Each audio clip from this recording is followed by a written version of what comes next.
noite. Pelo título do relato, já dá para perceber que esse caso é um pouco incomum. Mas antes de contar minha história, deixe que eu me apresente. O meu nome é Antônio. Hoje tenho 63 anos. Moro em Ibiapaba, que fica no Ceará. Trabalho na roça desde que me entendo por gente. Nesses meus últimos anos vividos, já presenciei várias coisas macabras. Quem é da roça vai saber o que eu estou falando. Principalmente aquela coisa que vem na época da quaresma. O sítio em que eu plantava ficava próximo de uma vazante. Atualmente acho que aquela casa nem existe mais, já que eu e minha família fomos embora depois do acontecido. Na época moravam em 2 casas eu e mais 5 irmãos, 3 homens e 2 mulheres, junto dos meus pais, que já eram de idade. Nosso foco naquele tempo era o plantio de algodão. A gente plantava tanto que quando chegava a época da colheita, tínhamos que contratar gente para trabalhar, já que eram vários serviços que tinham para fazer.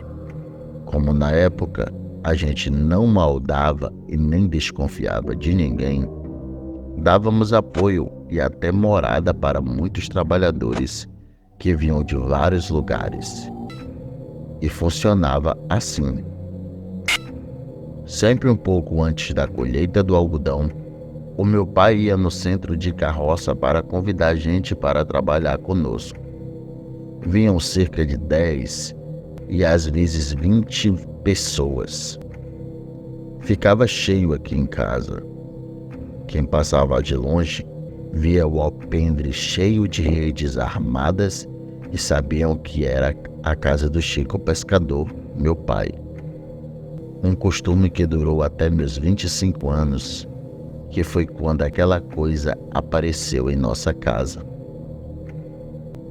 Bom, assim como em todo ano, chegaram diversos trabalhadores para a colheita do algodão.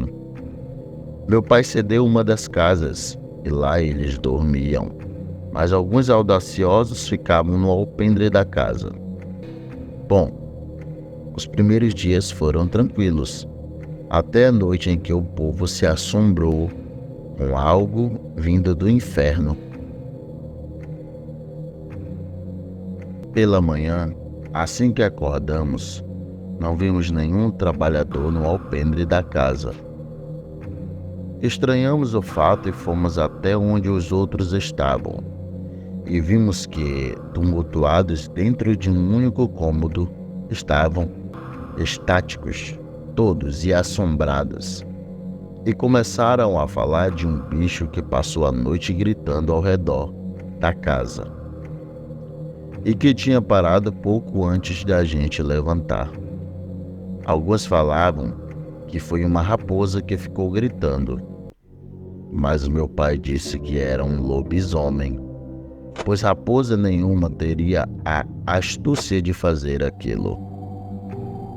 Então, juntou meu pai e outros 3 homens de coragem e eles começaram a esperar pelo suposto bicho. Eu até tentava ficar na tocaia com eles, mas o sono sempre me derrubava.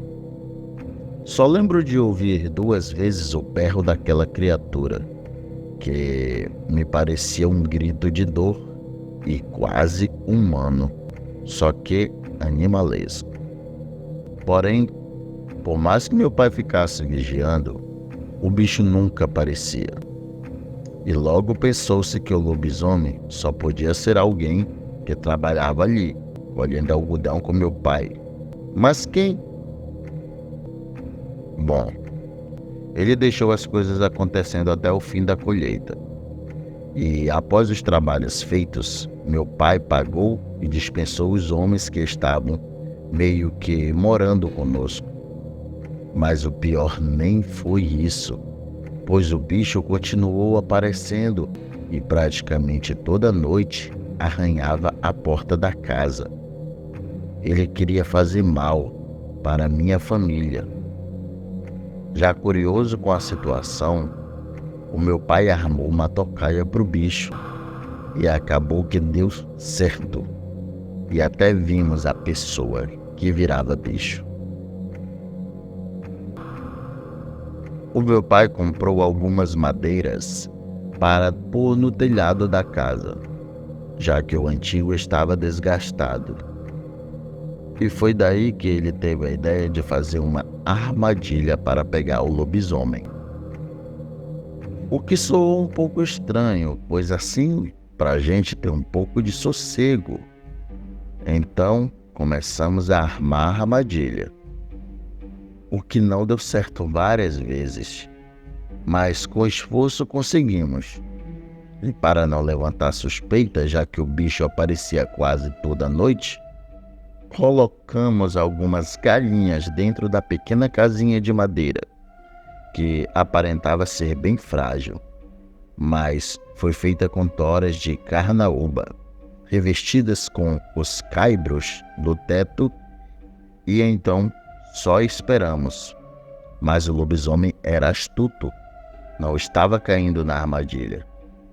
Mas numa noite, sem mais nem menos, ouvimos quando a porta de madeira reforçada caiu e algo começou a gritar e se jogar dentro da casinha.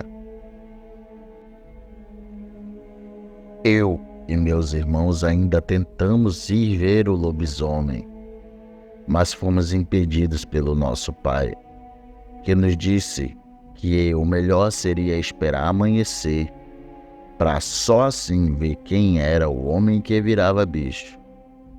E mesmo tentando, não conseguimos dormir naquela noite, pois o lobisomem ficou urrando lá fora, só parando quando já era de manhã, e vimos quem era o bicho.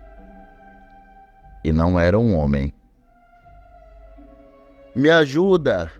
Me ajuda!" Assim começou a gritar lá dentro, mas era a voz de uma mulher, esguia e muito pálida.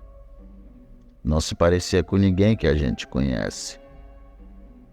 O meu pai perguntou da onde que era a mulher, mas ela só dizia estar perdida e que por engano entrou ali.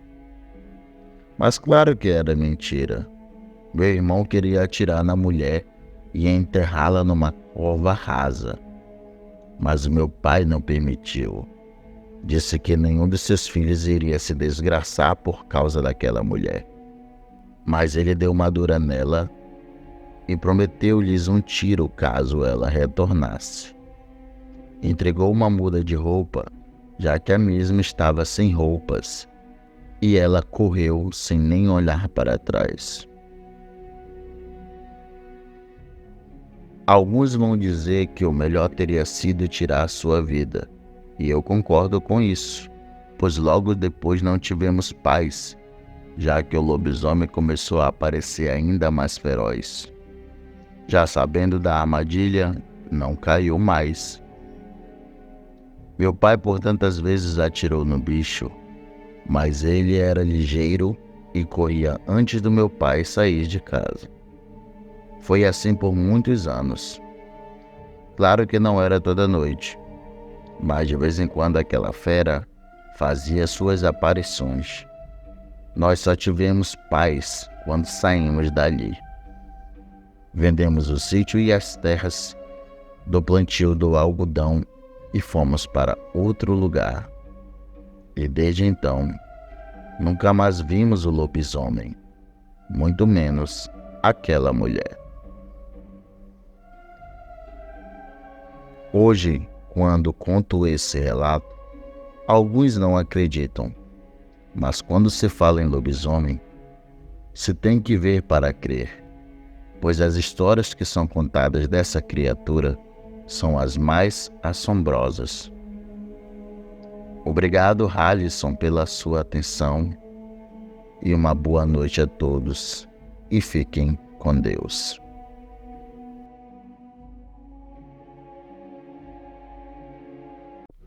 Olá, meus queridos inscritos, aqui é Alisson Maciel, passando para lembrá-los rapidamente do desafio dos 10.000 seguidores.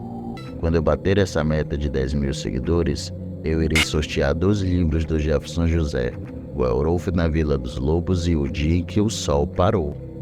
Então, se você quer concorrer, pegue um link dos nossos vídeos e compartilhe com seus amigos. Mas se você não tem paciência para adquirir as obras do Jefferson José no sorteio, entre em contato no link nas descrições. Vai direto para o WhatsApp do Jefferson José e encomende o seu. A compra é totalmente segura. Eu já mostrei eu recebendo os meus livros, a Heloíse os dela, e o nosso amigo Hamilton Quaresma, que também é seguidor do canal, recebendo os dele.